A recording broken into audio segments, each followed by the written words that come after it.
Welcome to Protect, Suicide Prevention Training Podcast for Healthcare Professionals.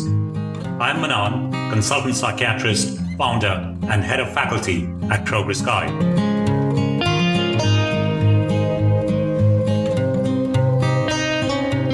Episode 1, An Introduction to Protect, Novel Clinical Solutions to Suicide Risk Management. Most of us working in mental health carry within us either personal stories or professional of loss through suicide. 2021 marks 20 years of the loss of a beloved family member to suicide, and even now it brings up difficult emotions. "Wake up, there is an emergency," said my father. And as I mentioned, 20 years have passed since that 5 a.m. shove. However, I still remember the sight of the beloved family member hanging from the kitchen ceiling fan as if it was yesterday. Although I was just a young doctor, I was not unfamiliar with death. But the stone-cold touch of a loved one left an indelible mark on my psyche. There was no emergency. It had been a little while since he had passed away. 2 years earlier, I had made a choice to train as a psychiatrist. Very few supported my choice. He was one of them who stood by me.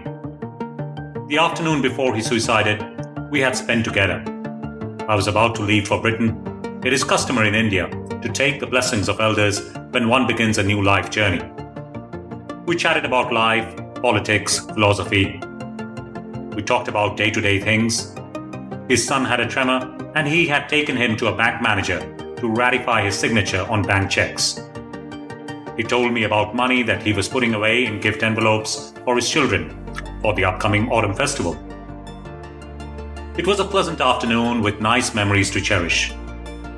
Little did I know that he was sharing final acts with me. Over the years, I have reflected endlessly on that afternoon. At times, I gently remind myself that I was not looking, and he never had any mental health challenges. If anything, he was the model of resilience and wisdom for the entire community.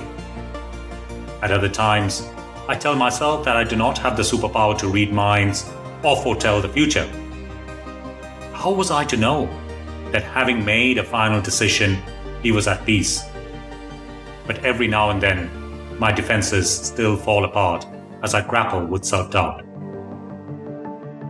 Having said that, his memory continues to inspire me and my work. My passion and work in suicide prevention perhaps emanates from a place of personal pain and loss. It has been shaped by the grit and determination that I've seen in so many people in suicidal distress. They have taught me my most important life lessons.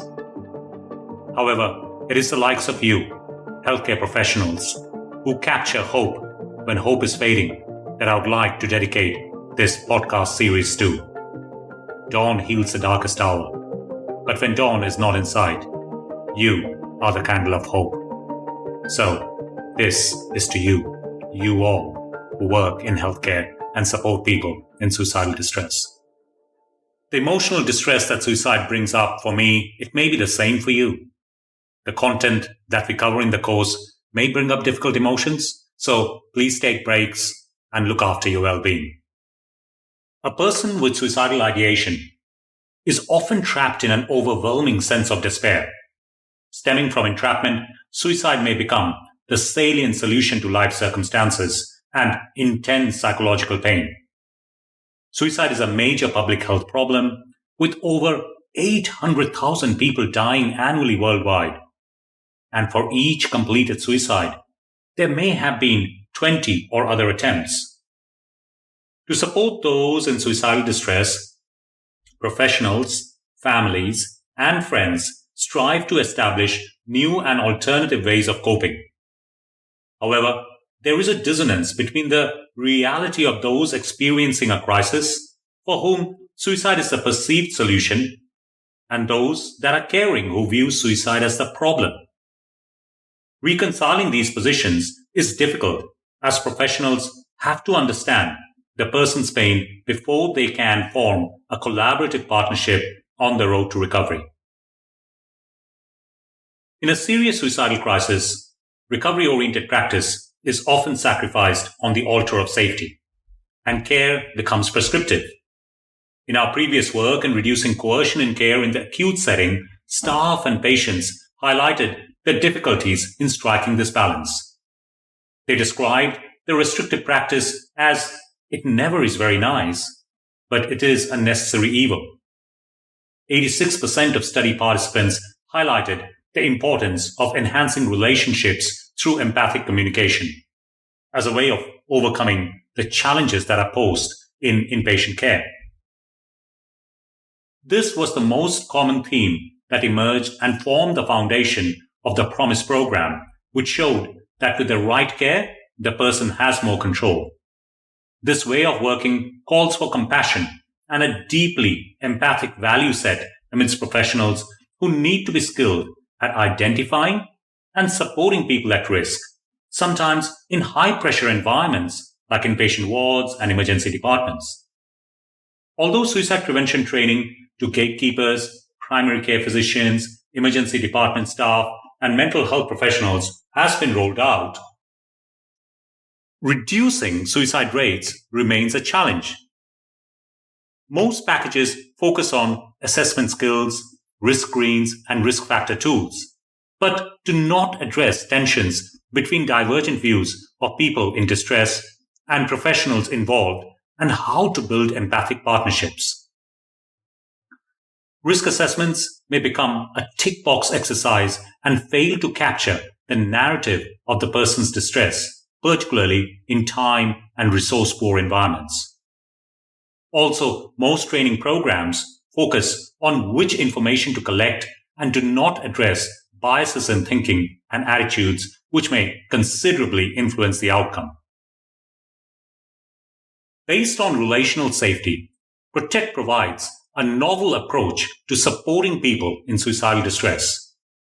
Relational safety can be thought of as a deeply empathic therapeutic alliance that the professional establishes with the person in distress and their natural circle of support. There are two beautiful Zulu words that capture the essence of relational safety. The first is Sawubona. It's a greeting, a hello, meaning we see you.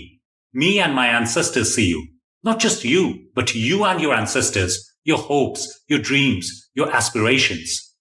And in the process of seeing, we bring you into being. To create relational safety for a person in suicidal distress, perhaps that is the way in which we need to see and listen to the person. The relationship itself becomes the springboard for recovery. This is captured in the second word, Ubuntu. I am because we are. Recovery is a journey of hope that is done together in partnership. This is the golden thread that runs through Protect. How to use the healing power of human relationship. How do we make a person in suicidal distress truly experience Ubuntu? So, a pause for thought. When assessing or supporting people with suicidality, do we see them for who they are and what they stand for in life, or do we see a risk that needs fixing? It's a question for everyone to ponder on and answer for themselves. The origins of Protect lies in 333, a highly successful and internationally acclaimed service of inpatient and community crisis care from Cambridge, UK. 333 has very high clinical efficiency and patient experience scores. Recovery principles are embedded into the fabric of care delivery, and patient involvement scores are extremely high. The 333 system of inpatient care hosted the national award-winning PROMISE program to decrease coercion in care and improve patient experience.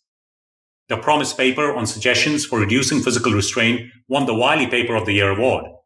The suggestions in this paper from people with lived and professional expertise forms the foundation of relational safety, a way of being that supports professionals to strike the balance between risk and recovery. The National Award for Patient Experience was based on the scores of patient experience, and there were over 4,500 surveys that were conducted over a 3-year period for inpatients. It's not a small sample. 98% said staff are polite and friendly. 97% felt welcome, and 98% of patients felt involved in their treatment and care decisions. The scores capture the effort staff put into building relationships and what can be achieved through the power of relationships. These principles of co-production that were learned in 323 and Promise are embedded all through Protect. We have had some amazing success stories with Protect. For example, in the emergency department of a large Australian public sector hospital, which supports monthly around 500 to 600 people in mental health crisis, the rollout of a particular aspect of Protect called SAFE in December 2019 gave staff the confidence to safety plan effectively, allowing them to discharge people home earlier. And in the midst of a complex intervention with leadership changes and staffing changes, it actually helped reduce the average length of stay in ED from highs of over 18 hours in 2019 to below 6 hours in 2020 and to below 4 hours in 2021. With the appropriate training and support to practice the skills they have gained, staff can achieve amazing feats. The work we have done has been presented internationally across all 6 continents. From its beginning in 323 over the last decade, Protect has grown and incorporated a number of evidence-based practice in suicide prevention into the training.